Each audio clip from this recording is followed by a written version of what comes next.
Hello traders. तो आज के इस वीडियो में हम बात करेंगे कल के मार्केट एनालिसिस की और देखेंगे कि हमें किन लेवल्स पे ट्रेड करना चाहिए और किन लेवल्स को अवॉइड करना चाहिए। और ट्रेडिंग करते समय हमें कुछ साइकोलॉजिकल पॉइंट्स को ध्यान में रखना चाहिए, जिसमें से पहला पॉइंट ये है कि अगर मार्केट में गैप अप या गैप डाउन ओपनिंग होती है तो आपको मिनिमम 1 घंटे तक रुकना है और देखना है कि गैप अप या गैप डाउन ओपनिंग हुई है तो वो किन लेवल्स के आसपास हुई है। दूसरा पॉइंट ये है कि आपको हमेशा मार्केट ओपन होती ही ट्रेड नहीं करना है, आपको मिनिमम 2 कैंडल के क्लोज होने का वेट करना है और 2 कैंडल 15 मिनट की होनी चाहिए। थर्ड पॉइंट ये है कि आपको हमेशा मार्केट डायरेक्शन में ट्रेड करना चाहिए और मार्केट डायरेक्शन से मेरा मतलब है निफ्टी या सेंसेक्स। और फोर्थ पॉइंट ये है कि आपने जहां पर भी अपने लेवल्स सेट किए हैं टारगेट के लिए, अगर आपको लगता है कि मार्केट वीक है या फिर रिजेक्शन आ सकता है तो आप वहां पर एग्जिट कर सकते हो जल्दी। तो अगर आप इस चैनल पर नए हो तो इस चैनल को सब्सक्राइब कीजिए और इस वीडियो को लाइक करना ना भूलिए। तो अब देखते हैं हम हमारी एनालिसिस। ट्रेडर्स, तो जैसा कि आपको ये निफ्टी 50 का चार्ट दिख रहा है, तो इसमें मैंने कुछ लेवल्स ड्रॉ किए हैं और एक पैटर्न ड्रॉ किया है, तो इसके पीछे का रीजन देखते हैं। तो ये जो आपको ट्रेंड लाइन दिख रही है ये वाली, इसका मेन रीजन ये है कि यहाँ पर ये रेजिस्टेंस था और ये सेकंड रेजिस्टेंस था और डाउन साइड में ये सपोर्ट और यहाँ पर ये सपोर्ट था जहाँ से इस कैंडल ने रिजेक्शन लिया है। तो ये एक सिमेट्रिकल ट्राइंगल पैटर्न है। हमारा जो फर्स्ट टारगेट है वो ये रेजिस्टेंस है, सेकंड हमारा ये रेजिस्टेंस टारगेट है अप साइड में। वहीं डाउन साइड में हमारा जो फर्स्ट टारगेट है वो ये रेजिस्टेंस है और सेकंड टारगेट है हमारा ये सपोर्ट।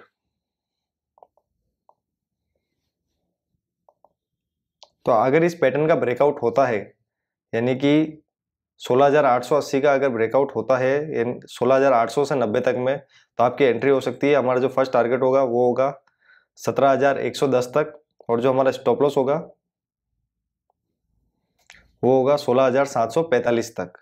और फर्स्ट टारगेट हिट होने के बाद हम इसको सेकंड टारगेट के लिए होल्ड कर सकते हैं। तो सेकंड टारगेट जो हमारा होगा वो होगा 17,300 तक और स्टॉप लॉस हमारा वहीं रहेगा क्योंकि हम इसको फर्स्ट टारगेट के बाद होल्ड कर रहे हैं। और सेकंड टारगेट हमको 2 दिन या 3 दिन में मिल सकता है। वहीं अगर हम डाउन साइड में देखें तो अगर इस पैटर्न का डाउन साइड में ब्रेकआउट होता है 16,745 के आसपास, तो हमारा जो फर्स्ट टारगेट है वो है 16,620 तक और जो हमारा स्टॉप लॉस होगा वो होगा 16,800 तक। और फर्स्ट टारगेट हिट होने के बाद हम इसको सेकंड टारगेट के लिए होल्ड कर सकते हैं, जो कि है 16,420 तक और हमारा स्टॉप लॉस वहीं रहेगा 16,800 तक। तो ये तो थी हमारे निफ्टी 50 की एनालिसिस। अब देखते हैं निफ्टी बैंक की एनालिसिस। तो निफ्टी बैंक में भी आपको एक निफ्टी की तरह ही सिमेट्रिकल ट्रायंगल पैटर्न दिख रहा है। तो इसका मेन रीजन ये है कि यहाँ पर ये फर्स्ट रेजिस्टेंस था, ये सेकंड रेजिस्टेंस था और डाउन साइड में ये फर्स्ट सपोर्ट, ये सेकंड सपोर्ट। यहाँ मैंने ये हॉरिजॉन्टल लाइन इसलिए ड्रॉ कर रही है रखी है एक, ये आपको ये वाली दिख रही है। इसका मेन रीजन ये है कि यहाँ पर ये सपोर्ट एरिया था और यहाँ पर ये रेजिस्टेंस एरिया था। तो अगर ये इसको ब्रेक करता है तो हमारा जो फर्स्ट टारगेट होगा वो यहाँ तक हो सकता है। फिर इसको अगर ब्रेक करेगा तो हम इसको होल्ड कर सकते हैं सेकंड टारगेट के लिए और बाद में हम इसको और होल्ड कर सकते हैं थर्ड टारगेट के लिए, जो कि हमको 3 दिन या 4 दिन में मिल सकता है। लेकिन अगर जो लोग पैटर्न के ब्रेक होने के बाद यहाँ पर एंट्री लेना चाहते हैं तो उनके लिए फर्स्ट टारगेट होगा ये और सेकंड टारगेट होगा ये। वहीं डाउन साइड में जो हमारा फर्स्ट टारगेट है वो इस सपोर्ट एरिया की वजह से है और सेकंड टारगेट हमारा इस सपोर्ट से है। अप साइड में हमारा फर्स्ट टारगेट इस रेजिस्टेंस की वजह से और सेकंड टारगेट इस सपोर्ट की वजह से। तो अगर इस हॉरिजॉन्टल लाइन का ब्रेकआउट होता है तो जो हमारा फर्स्ट टारगेट होगा वो होगा यहाँ तक, यानी कि 34,930 तक और जो हमारा स्टॉप लॉस होगा वो होगा 34,578 तक या 75 तक। फिर फर्स्ट टारगेट हिट होने के बाद हम इसको होल्ड कर सकते हैं सेकंड टारगेट के लिए, जो कि है 35,238 और थर्ड टारगेट है 35,600 तक। लेकिन जो लोग इसको पैटर्न के ब्रेक होने के बाद एंट्री करना चाहते हैं उनके लिए एंट्री है 34,950 के आसपास। उनका जो फर्स्ट टारगेट होगा वो होगा 35,235 और जो उनका स्टॉप लॉस होगा वो होगा 34,735 के आसपास। और फर्स्ट टारगेट हिट होने के बाद उनका जो सेकंड टारगेट होगा वो होगा 35,600 के आसपास और स्टॉप लॉस वहीं रहेगा। वहीं अगर हम डाउन साइड में देखें, अगर इस पैटर्न का ब्रेकआउट होता है यानी 34,570 का अगर ब्रेकआउट होता है तो हमारा जो फर्स्ट टारगेट है वो है 34,305 से लेकर 300 तक और जो हमारा स्टॉप लॉस होगा वो होगा 34,745 तक। और फर्स्ट टारगेट हिट होने के बाद हम इसको होल्ड कर सकते हैं सेकंड टारगेट के लिए, जो कि है 34,000 तक। तो ये तो थी हमारी निफ्टी बैंक के एनालिसिस। अब देखते हैं हम हमारे स्टॉक्स के एनालिसिस, जिसमें पहला स्टॉक है वेदांता। तो जो मैंने ये फर्स्ट ट्रेंड लाइन ड्रॉ की है, इसका मेन रीजन है यहाँ पर रेजिस्टेंस और यहाँ पर ये रेजिस्टेंस, और हॉरिजॉन्टल लाइन जो ये ड्रॉ की है इसका मेन रीजन है यहाँ पर ये सपोर्ट। अब हमारा जो फर्स्ट टारगेट है वो इस रेजिस्टेंस की वजह से और सेकंड टारगेट है वो इस सपोर्ट की वजह से। वहीं अगर हम डाउन साइड में देखें तो हमारा फर्स्ट टारगेट इस रेजिस्टेंस और इस सपोर्ट की वजह से और सेकंड टारगेट हमारा इस सपोर्ट की वजह से। तो अगर ये अप साइड की ट्रेंड लाइन ब्रेक होती है, यानी कि 340 का लेवल ब्रेक होता है, तो हमारा जो फर्स्ट टारगेट होगा वो होगा 347 या 348, और जो हमारा स्टॉप लॉस होगा वो होगा 334। और फर्स्ट टारगेट हिट होने के बाद हम इसको होल्ड कर सकते हैं सेकंड टारगेट के लिए, जो कि है 353 तक, और हमारा स्टॉप लॉस वहीं रहेगा 334। डाउन साइड में अगर ये 333.50 का लेवल ब्रेक करता है तो हमारा जो फर्स्ट टारगेट होगा वो होगा 327, और जो हमारा स्टॉप लॉस होगा वो होगा 340। और फर्स्ट टारगेट हिट होने के बाद हमारा जो सेकंड टारगेट होगा वो होगा 319, और स्टॉप लॉस वहीं रहेगा 340। अब जो हमारा सेकंड स्टॉक है वो है कोटक बैंक। तो कोटक में भी आपको एक ट्रायंगल पैटर्न दिख रहा है। इसका मेन रीजन है यहाँ पर ये रेजिस्टेंस है, और यहाँ पर ये सेकंड रेजिस्टेंस, डाउन साइड में फर्स्ट सपोर्ट, ये सेकंड सपोर्ट और ये थर्ड सपोर्ट। ये एक हॉरिजॉन्टल लाइन मैंने इसलिए ड्रॉ की क्योंकि यहाँ पर रेजिस्टेंस था और यहाँ पर ये सपोर्ट था। तो अगर ये हॉरिजॉन्टल लाइन ब्रेक होती है तो आपकी एंट्री यहाँ हो सकती है। आपका फर्स्ट टारगेट ये होगा, सेकंड टारगेट ये और थर्ड टारगेट ये, जैसा कि हमने बैंक निफ्टी में देखा था।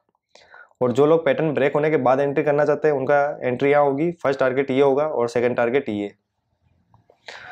हमारा जो फर्स्ट टारगेट आया है वो इस रेजिस्टेंस की वजह से और सेकंड टारगेट इस सपोर्ट की वजह से है। डाउन साइड में जो हमारा फर्स्ट टारगेट है वो होगा 1692 लेवल का, और सेकंड टारगेट होगा वो होगा 1668 लेवल का। तो अगर यहाँ हमारी एंट्री होती है जो कि है 1744, तो हमारा स्टॉप लॉस यहाँ होगा 1627 के आसपास, और जो हमारा टारगेट होगा फर्स्ट वो, अगर हम देखें तो इस पैटर्न के अंदर हमारा रिस्क एंड रिवॉर्ड हो नहीं रहा है। तो अगर हमारी यहाँ एंट्री होती है तो हमारा स्टॉप लॉस होगा वो होगा 1727, और हमको इसको होल्ड करना पड़ेगा हमारे फर्स्ट टारगेट के लिए, जो कि ये हो सकता है 1766 का, यानी कि इस पॉइंट तक, ये यहाँ तक। लेकिन अगर आप यहाँ पर एंट्री नहीं करना चाहते हैं अंदर, तो आप इसको क्या कर सकते हैं, पैटर्न ब्रेक होने के बाद यहाँ एंट्री कर सकते हैं, जो कि ये 1755 के आसपास। फर्स्ट टारगेट होगा वो होगा ये 1780, और जो हम स्टॉप लॉस रखेंगे वो रखेंगे यहाँ पर, यानी कि 1740 के आसपास। और फर्स्ट टारगेट हिट होने के बाद हमारा जो सेकंड टारगेट होगा वो होगा 1805 से लेकर 1800 तक, और हमारा स्टॉप लॉस वहीं रहेगा 1740। वहीं अगर हम डाउन साइड में देखें तो अगर ये लेवल ब्रेक करता है जो कि ये 1727 का, तो हमारा जो फर्स्ट टारगेट है वो होगा 1692 तक का, और जो हमारा स्टॉप लॉस होगा वो होगा 1746। और फर्स्ट टारगेट हिट होने के बाद हम इसको होल्ड कर सकते हैं सेकंड टारगेट के लिए, जो कि होगा 1668 तक। आपको ये बात हमेशा ध्यान रखनी है कि ब्रेकआउट या ब्रेकडाउन के समय जहां आप एंट्री करने वाले हैं वहां आपको कैंडलस्टिक पैटर्न देखने हैं। अगर अप साइड में ब्रेकआउट है तो आपको बुलिश कैंडलस्टिक पैटर्न देखने हैं, और अगर डाउन साइड में ब्रेकआउट है तो आपको बेरिश कैंडलस्टिक पैटर्न देखने हैं। अब जो हमारा लास्ट एंड फाइनल स्टॉक है वो है आईसीआईसीआई बैंक। तो इसमें भी आपको एक ट्रायंगल पैटर्न दिख रहा है। इसका मेन रीजन है यहाँ पर ये रेजिस्टेंस था, और यहाँ पर ये सेकंड रेजिस्टेंस, डाउन साइड में ये रेजिस्टेंस है, ये फर्स्ट सपोर्ट है और ये सेकंड सपोर्ट। अब हमारा जो अप साइड में फर्स्ट टारगेट है वो इस रेजिस्टेंस की वजह से और सेकंड टारगेट इस सपोर्ट की वजह से। वहीं अगर डाउन साइड में हम देखें तो ये जो रेजिस्टेंस है ये हमारा फर्स्ट टारगेट है और ये सपोर्ट हमारा सेकंड टारगेट। तो अगर इस पैटर्न का ब्रेकआउट होता है, यानी 725 का लेवल अगर ब्रेक होता है, तो हमारी एंट्री होगी, हमारा फर्स्ट टारगेट होगा वो होगा 734 या 35 तक, और जो हमारा स्टॉप लॉस होगा वो होगा 718.50 तक या 719 तक। और फर्स्ट टारगेट हिट होने के बाद हम इसको होल्ड कर सकते हैं 744 तक, जो हमारा कि सेकंड टारगेट होगा। वहीं अगर हम डाउन साइड में देखें तो अगर ये इस लेवल को ब्रेक करता है जो कि है 718 का, तो हमारा जो फर्स्ट टारगेट है वो होगा 710, और जो हमारा स्टॉप लॉस होगा वो होगा 724 के आसपास या 724। और फर्स्ट टारगेट हिट होने के बाद हम इसको होल्ड कर सकते हैं सेकंड टारगेट के लिए, जो कि है 698 या फिर आप मान लीजिए 700 का, और हमारा स्टॉप लॉस वही है 724 के, क्योंकि हम फर्स्ट टारगेट हिट होने के बाद सेकंड टारगेट के लिए जा रहे हैं। तो आई होप आपको आज की एनालिसिस समझ में आई होगी कि हमको ट्रेड कैसे करना है, और मैंने एनालिसिस किस तरीके से की है। तो अब मैं मिलूंगा आपको नेक्स्ट एनालिसिस वीडियो में।